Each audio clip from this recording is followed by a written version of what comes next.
పోయి ఉమ్. కజిన్ అందరు పోయి మొత్తం మా ఉన్న ఆస్తులు మా సొంతూరులో మొత్తం చెక్ చేసుకున్నారు కదా మీరు, ఓహో. మొత్తం చెక్ చేసుకున్నారు. అయినా ఇప్పుడు ఎందుకు వస్తుంది ఎలిగేషన్ అనేది కూడా ఆలోచించాలి. అదేనండి, ఇప్పుడు వాళ్ళంతా చెక్ చేసుకుని అయిపోయింది, ఇద్దరు పిల్లలు పుట్టిర్రు, పాపం మా పిల్లలు కూడా మంచి చదువుకున్నారు, వాళ్ళ మరణానంతరం ఇప్పుడు ఈ ఇష్యూ బయటకు వచ్చింది ఎందుకు అనేది కూడా అనుమానం. ఇక్కడ ఒకసారి ఏం మాట్లాడాడో చూపిస్తాం, వ్యూయర్స్ కూడా చూస్తారు. సో పీసీఆర్ ప్లే చేయండి. చిరంజీవి ఏం మాట్లాడుకోవచ్చు, అటువంటి అనుమానం వ్యక్తం చేస్తారు కూడా చూపిద్దాం. పెట్టేవాడన మా చెల్లె 14-15 గంటలు పని చేసుకుంటూ జీవనం కొనసాగించిందని పిల్లలు ఏం చెప్పింది నేను. ఈయన 3 ఏళ్ళు మాత్రమే వయసు పెద్ద అని, తర్వాత భూమి 20 ఎకరాలు ఉందని, తర్వాత దుబాయ్లో జాబ్ ఉంది అక్కడికే తీసుకెళ్తా అని, తర్వాత లక్షల జీతం అని చెప్పి పెళ్లి చేసుకున్నాను. పెళ్లి చేసుకున్నాక 7 సంవత్సరాల తర్వాత 2 పిల్లలు మా చెల్లె తెలుసుకొని అప్పటి నుంచి గొడవలు స్టార్ట్ అయినాయి. ముసలోడివి నన్ను ఇట్లే చేసినాం, చూసేవారికి నీ జాబ్ కూడా పెద్ద జాబ్ కాదు, నన్ను దుబాయ్ తీసుకుపోతా అంటే దుబాయ్ లేదు ఏం లేదు, ఇదేం పద్ధతి అని అంటుంటేనే మళ్ళీ వీరి అత్తమామ వరకట్న టార్చర్ స్టార్ట్ అయిందన్న. ఇంత డబ్బు తేవాలి అంత డబ్బు తేవాలి, అట్లయితేనే మీరు ఇక్కడ ఉండాలని, లేదు అంటే వెళ్ళిపోవాలని. ఒకరోజు 11:30కి ఇంటి నుంచి బయటకు వెళ్ళకూడితే నేను తీసుకొచ్చి ఇక్కడ పిల్లలు పెంచుకొని స్టార్ట్ చేసినాను నేను. ఈయన టార్చర్ భరించలేక జాబ్ చేయాలి ఎట్లా అంటే జాబ్ స్టార్ట్ చేసింది. జాబ్ స్టార్ట్ చేస్తే కూడా నువ్వు నైట్ షిఫ్ట్ చేస్తున్నావు, నీకు ఎవరితో సంబంధం ఉంది, వాళ్ళతో సంబంధం అని ఎప్పుడు ఇదే టార్చర్ పెట్టేవాడన. మా చెల్లె 14-15 గంటలు పని చేసుకుంటూ జీవనం కొనసాగించిందన్న. నెల కట్టుకుంటే ఈఎంఐలు అని ప్రతిదీ ఈఎంఐ. ఈ దొంగ పెళ్లి చేసుకొని నన్ను ఇంత మోసం చేసి మీద వరకట్నం వేధింపులు ఉన్నాయి. 14-15 గంటలు తను పని చేస్తేనే ఈఎంఐ గడిచేది, తర్వాత మీరు అక్కడికి తీసుకెళ్తా అన్నారు, తీసుకెళ్ళలేదు. ఇవన్నీ చిరంజీవి మాట్లాడిన మాటలు. అన్న ఇది ఫేక్ ఎలివెన్స్ అన్న, ఫేక్. ఎందుకంటే అన్న అమ్మాయికి ఇద్దరు ఇప్పుడు 18 సంవత్సరాలు అయిందన్న మా మ్యారేజ్ అయ్యి. ఇద్దరు అండర్స్టాండింగ్లే లైఫ్ నడుస్తూ ఉంది. మా పిల్లలు ఇప్పుడు 17 ఏళ్ళ పాప, 15 ఏళ్ళ బాబు. ఇన్ని సంవత్సరాలు మేము అందరం కలిసి ఉన్నాక ఈరోజు ఆమె చనిపోయినప్పుడే అన్న, ఈరోజు చనిపోగానే మా చెల్లెకు 15 ఏళ్ళ పెద్దోడు చిన్నోడు అనేది తప్పన. ఎందుకంటే ఈరోజు ఆమె లేదు కాబట్టి నువ్వు ఆమె మీద ఒక అబాండా చేస్తున్నావు, అది తప్పు. నువ్వు లైవ్లో చిరంజీవికి ఫోన్ చేస్తాను, లైన్లో హోల్డ్లో ఉండండి.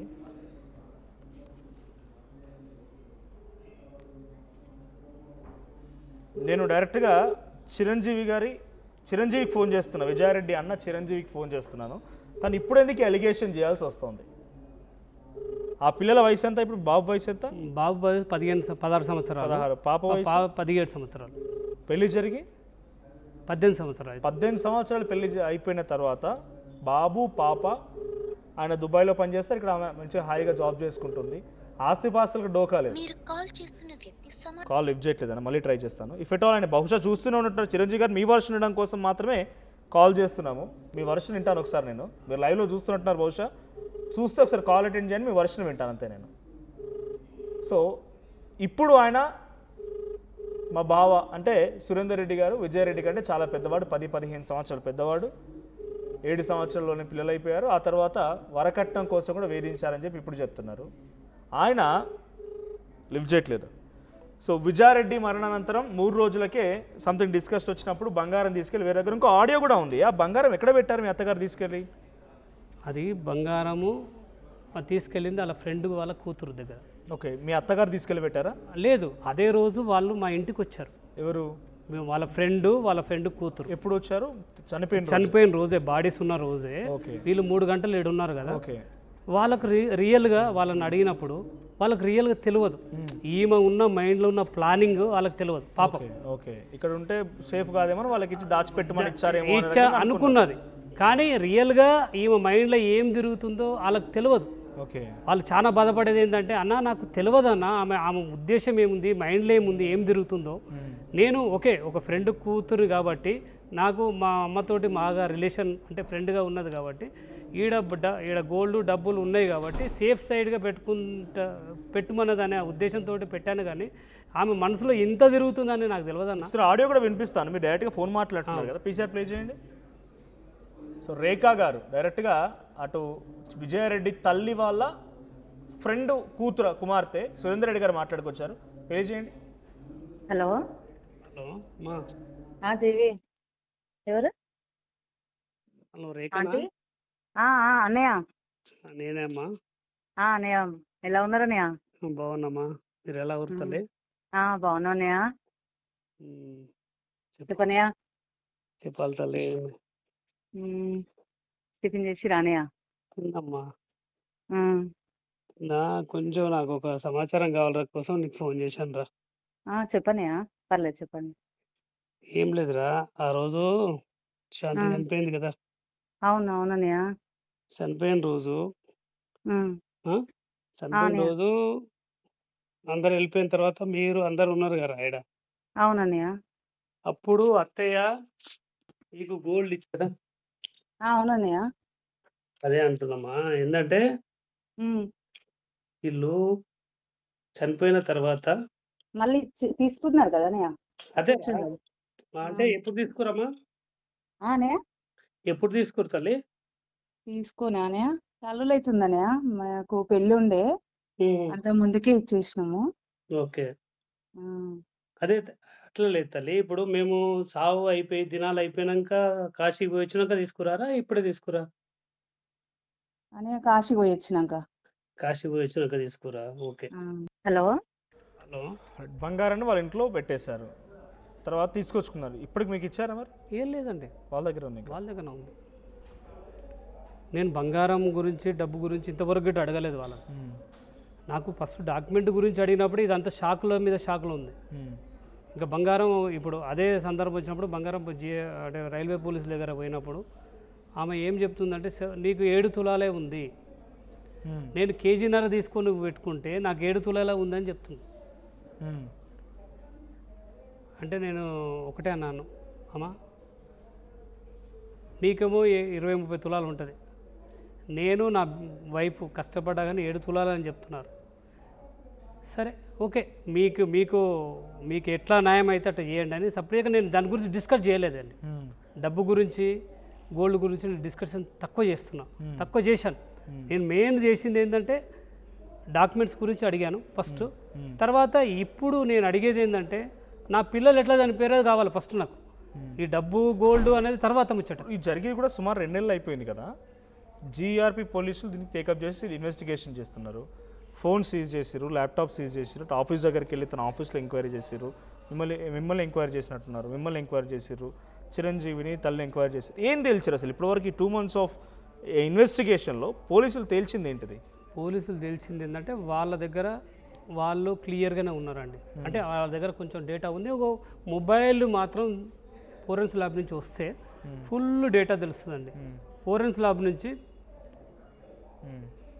ఫోరెన్స్ ల్యాబ్లో ఆమె మొబైల్ ఓపెన్ అయ్యి ఉండి ఆమె ఎక్కడెక్కడ మనీ పంపించింది, ఆమె డేటా ఏంది, అది ఒకటి తెలుసుకుంటే మాత్రం అది దీనికి ఎందుకు చనిపోయింది అంటే ఒక విషయంలో క్లారిటీ ఏమైనా వచ్చిందా మీకు? తను సస్పీషియస్గా చనిపోయిందా, అంటే ఎవరైనా ప్రొవోకేట్ చేయడం మూలంగా, తనని ఇబ్బంది పెట్టడం మూలంగా చనిపోయిందా, లేదు అంతా అనుకుంది ఏంటంటే ఇన్ఫ్యాక్ట్ ఇప్పటికి కూడా అదే అనుకుంటున్నారు చాలామంది, పాపం తెలియక. ఇప్పుడు మీరు బయటకు వచ్చి మళ్ళీ మీకు తిట్టడంత వరకు కూడా అనుమానం కలగకుండా అక్కడితో, ఎందుకంటే సైలెంట్ అయిపోయింది కాబట్టి తనంతట తానే ఇబ్బంది పడుతూ బయటికి చెప్పలేకుండా కొంత సైకలాజికల్ డిసార్డర్తో పిల్లల్ని తీసుకెళ్ళి ఆ రకంగా పాల్పడిందా? అయితే ప్రొవొకేషనా, సైకలాజికల్ డిసార్డరా? ఇప్పుడు 2 ఉన్నాయండి. ఇలా ఏది అంటే వాళ్ళు ఏదన్నా చనిపోవడానికి ప్రేరేపించిరా తెలియదు. అంటే మా వైపు చనిపోవడానికి. ఎందుకంటే దీని ఇంకా ఇప్పుడు అదే చెప్తున్నాను నేను, పోలీసులు కరెక్ట్ వాళ్ళని గట్టిగా విచారిస్తే అన్నీ తెలుస్తాయి తల్లి, అన్నీ తెలుస్తాయి అన్న. ఎందుకని అంటే ఆడ లోపల ఏం మతలబు ఉందనేది మనకు తెలుస్తలేదు.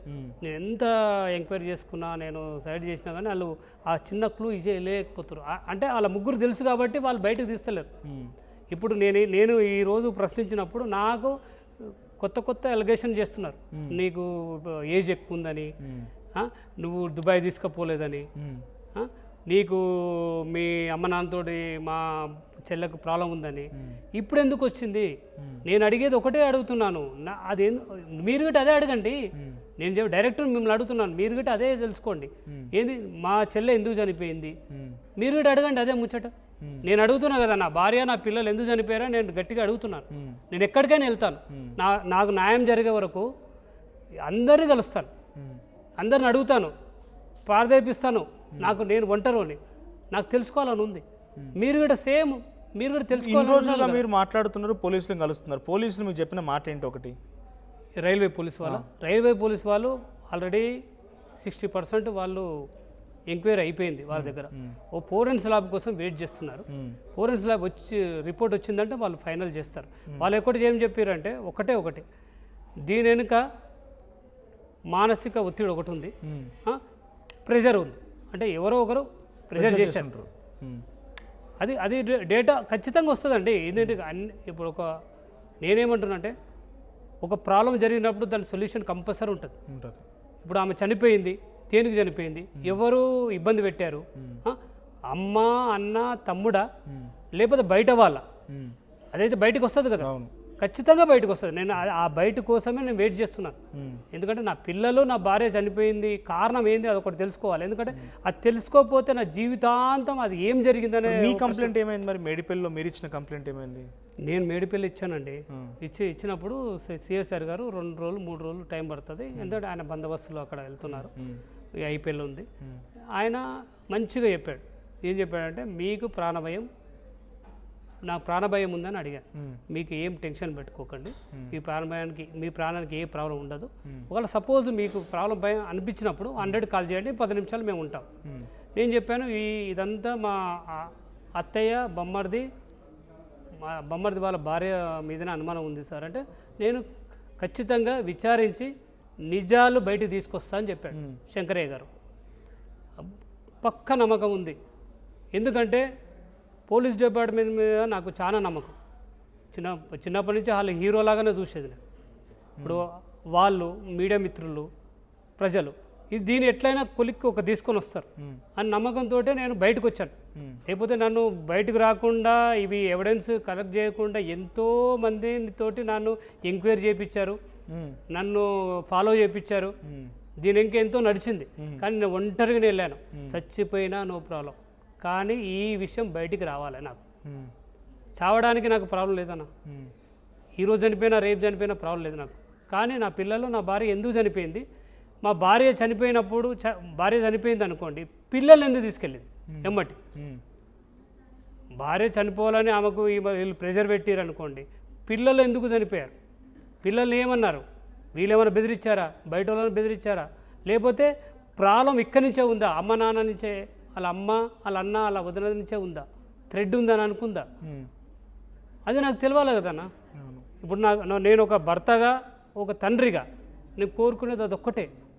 డెఫినెట్గా నేను కూడా ప్రామిస్ చేస్తున్నా మన బిహాఫ్ ఆర్టీవీ అండ్ నా తరపున 100% దీని వెనుక ఎవరున్నారనేది తెలిసేంత వరకు మీ పోరాటంలో ఆర్టీవీ కూడా స్టాండ్ చేస్తుంది. ఎవరైనా కానివ్వండి, అది దాని వెనుక ఎవరైనా ప్రేరేపించినా ఇంకేం జరిగినా పోలీస్ ఎట్టకేలకి ఏం జరిగిన విషయాన్ని వాళ్ళు బయట పెట్టేంత వరకు వీల్ స్టాండ్ విత్ యూ. మీతో పాటుగా ఆర్టీవీ కూడా ఉంటుంది. సో ఆ పోరాటంలో మేము కూడా డెఫినెట్గా మావని సపోర్ట్ చేస్తూనే ఉంటాం. సో ఎనీహౌ నిజంగా మీరు అనుభవించిన బాధ బహుశా ఎవరికి రాకూడదు, ఇక శత్రువు అయినా సరే ఎవరికి రాకూడదు. అర్థమైపోతుంది. నేను స్టార్టింగ్ జనవరి 31 రోజున ఇన్సిడెంట్ జరిగిన రోజున మీరు అక్కడి నుంచి వచ్చిన తర్వాత చాలాసార్లు ఆర్టీవీలో మీరు లైవ్స్ చెప్పినప్పుడు కానీ మీరు ఒపీనియన్ షేర్ చేసుకున్నప్పటికీ అప్పటికిప్పుడు అసలు గుర్తుబాటు రాకుండా ఈ పరిస్థితి అర్థమవుతోంది. మీరు మాతో మొన్న రిపోర్టర్ వచ్చి ఇంటి దగ్గరికి వచ్చి అడిగినప్పుడు కూడా మీరు ఆ వస్తువులు చూపిస్తూ పిల్లలు ఆడుకున్న వస్తువులు చూపిస్తుంటే మీరు కన్నీళ్ళు పెడుతున్నారు. బట్ అది ఎవరు తూడ్చలేని బాధ, ఎవరు దాన్ని తూడ్చి ధైర్యం చెప్పలేము. బట్ డెఫినెట్గా will stand with you. So present Chiranjeevi ఆయన కూడా రకరకాల అనుమానాలు వ్యక్తం చేస్తూ కొన్ని వీడియోల రూపంలో రిలీజ్ చేస్తున్నప్పటికీ ఇప్పుడెందుకు అనుమానం కలుగుతుంది అనేది సురేందర్ రెడ్డి అడుగుతున్న క్వశ్చన్. ఆయన తెలుసుకోవాల్సింది ఒకటే, నా భార్య పిల్లల మరణానికి కారణం ఏంటి, నా భార్య పిల్లలు ఎలా చనిపోయారు, చేతికి అందించిన పిల్లలు, భార్య మంచిగా ఉద్యోగం చేసుకుంటోంది, ఆయన విజయారెడ్డి గారిని పెళ్లి చేసుకున్న రోజున తన ఇంటర్మీడియట్ జరుగుతుందంట. స్వయంగా ఆయన అప్పటికి దుబాయ్లో పనిచేస్తున్నారు, అంతకంటే ముందు పెళ్లి కంటే ముందు దుబాయ్లోనే చేస్తున్నారు. ఆ తర్వాత మళ్ళీ అక్కడికి వెళ్ళారు, తనని బీటెక్ చదివించింది మీరేనా, బీటెక్ చదివించి ఉద్యోగం చేస్తున్నారు. ఇప్పుడు ఆయన కిలోన్నర బంగారం కొన్నారంట, ఇద్దరు కష్టార్జితం, చెంగిచెర్లో సొంతగా ఇల్లు కట్టుకున్నారు. ఈరోజు చిరంజీవి చేసేటువంటి రియల్ ఎస్టేట్ వ్యాపారం చెప్పుకుంటున్న ఆ మాటల్లో కూడా వెనక దిక్కు ఇన్వెస్ట్మెంట్స్ వీళ్ళవే, వీళ్ళు ఇచ్చే డబ్బుతోనే ఆయన వ్యాపారం చేస్తున్నాడు, రియల్ ఎస్టేట్ చేస్తున్నాడు. ఏకంగా అత్త చూడండి ఎంత ప్రేమ ఉన్నా, బేసిక్గా మీకు కూడా తెలుసు, ఇంట్లో అబ్బాయి అమ్మాయి ఉన్నారంటే తల్లి ఎక్కువగా ప్రేమ చూపించేది అమ్మాయి మీదే. కోడలు వస్తుంది లేకపోతే కొడుకు వేరే దగ్గర ఉంటే అలా కూతురు మీద ప్రేమ చూపిస్తారు. ఆయనైనా పెళ్లి తర్వాత దూరంగా ఉన్నాడేమో కానీ తల్లి మాత్రం 24 గంటల పాటు విజయారెడ్డిని అంటబెట్టుకునే ఉంది. విజయారెడ్డి ప్రతి మూమెంట్ తెలుసు, విజయారెడ్డి ఆలోచనలు తెలుసు, విజయారెడ్డి నడవడిక తెలుసు, మొత్తం తెలుసు ఆవిడకి. కానీ ఈరోజు ఆ తల్లి ఏం చేస్తోందనంటే విజయారెడ్డి మరణం తర్వాత సురేందర్ రెడ్డి గారు వెళ్ళి తన ఆస్తులు ఏవైతే ఉన్నాయో కొనుక్కున్నాయో అది లీగల్ హైర్ తానే అవుతారు కాబట్టి డాక్యుమెంట్స్ ఇవ్వమనంటే 70 లక్షల రూపాయలు అడిగారంట. కారణం ఏంటంటే తెలియదు, థ్రెటన్ చేస్తున్నారని చెప్పి ఆయన రక్షణ కోసం అని చెప్పి పోలీసులు కూడా కంప్లైంట్ ఇచ్చారు. సో ఇంకా ఇది జరుగుతోంది. బట్ విజయారెడ్డి పిల్లల మరణంకి సంబంధించి మాత్రం ఇంకా పోలీసులు ఏది తేల్చలేదు. జీఆర్పీ పోలీసులు దీన్ని ఇన్వెస్టిగేషన్ చేస్తున్నారు. ఇప్పటివరకు ఎటువంటి రెస్పాన్స్ కూడా లేదు. మరి దీన్ని ఎప్పటివరకు ఇంకా సాగదీస్తారు, దీని విషయంలో ఎటువంటి క్లారిటీ ఇస్తారో చూడాలి. సో ఏదేం జరిగినా డెఫినెట్గా మీరు అండ్ ఐ సపోర్ట్ హిమ్ ఆ విషయాన్ని తేటతెల్లం చేసి పోలీసులు కూడా ఏదో ఒకటి ఏం చేయదని చెప్పేంత వరకు ఆయన పోరాటానికి డెఫినెట్గా ఆర్టీవీ కూడా తోడుగా ఉంటుంది. సో ఒకసారి మీ అభిప్రాయం ఏంటో కామెంట్ చేయండి. సో ఒక చిన్న కమర్షియల్ బ్రేక్ ఉంది, I'll get back to again. చూస్తుండే RTV. At KL, the expertise of the world in the palm of your hand. KL deemed to be university. అందరికీ నమస్కారం, నేను మీ డింపుల్ హైతి. గుంటూరులో వీగా జ్యువెలర్స్ వారు వారి కొత్త స్టోర్ ఓపెనింగ్ జరగబోతుంది. ఈ గ్రాండ్ లాంచ్ ని మన లెజెండ్ నందమూరి బాలకృష్ణ గారు ప్రారంభించబోతున్నారు. ఈ సెలబ్రేషన్ లో నేను కూడా మీతో జాయిన్ అవబోతున్నాను, మీ అందరితో సెలబ్రేట్ చేసుకోవడానికి. అయితే ఇది ఎప్పుడు జరుగుతుంది? 16th April రోజున 11 AM కి. Can't wait to see you all there. See you all there.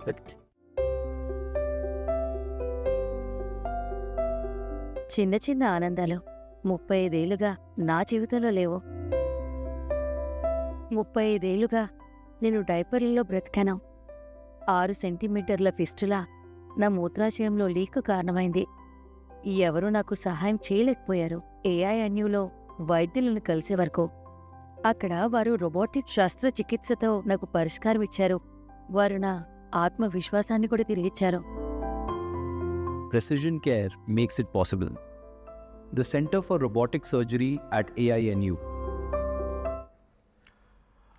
And welcome back. Surender Reddy గారు, ఫైనల్గా చెప్పండి, మనం ఈ లైవ్లోనే కొన్ని లక్షల మంది చూస్తున్నారు. ఇప్పుడు మీరు ఫైనల్గా ఏం ఆశిస్తున్నారు, ఏం రక్షణ కావాలని మీరు కోరుకుంటున్నారు? ఇప్పుడు మీకు మీ భార్య పిల్లల మరణంతో పాటుగా ఇంకేం కావాలని కోరుకుంటున్నారు? మరణం తర్వాత ఎలా చనిపోయిందనే విషయంతో పాటుగా ఇంకేం ఆశిస్తున్నారు మీరు? నాకు ఒకటేనండి, నా కోరిక ఒకటే. ఏంటంటే నా భార్య నా పిల్లలు ఎలా చనిపోయారు, ఆ ఎలా చనిపోవడానికి కారణం ఎవరు, ఆ కారణం ఎవరైనా కానీ వాళ్ళు కఠినంగా శిక్షించాలి. ఎందుకంటే ఇటువంటి బాధ నాకు ఎప్పుడు, నాకే కాదు ఇంకెవ్వరికైనా జరగొద్దు. ఎందుకంటే ఈ పెయిన్ఫుల్ చెప్తే బయటికి రాదు సార్. ఆ పెయిన్ అనేది లోపల అది ఏదో సూదులతో కూర్చున్నట్టు, చాకుతోటి చింపినట్టు అనిపిస్తుంది. గుండె పెయిన్ వస్తుంది ఒక్కొక్కసారి, నాకు ఆలోచన ఇస్తుంటే.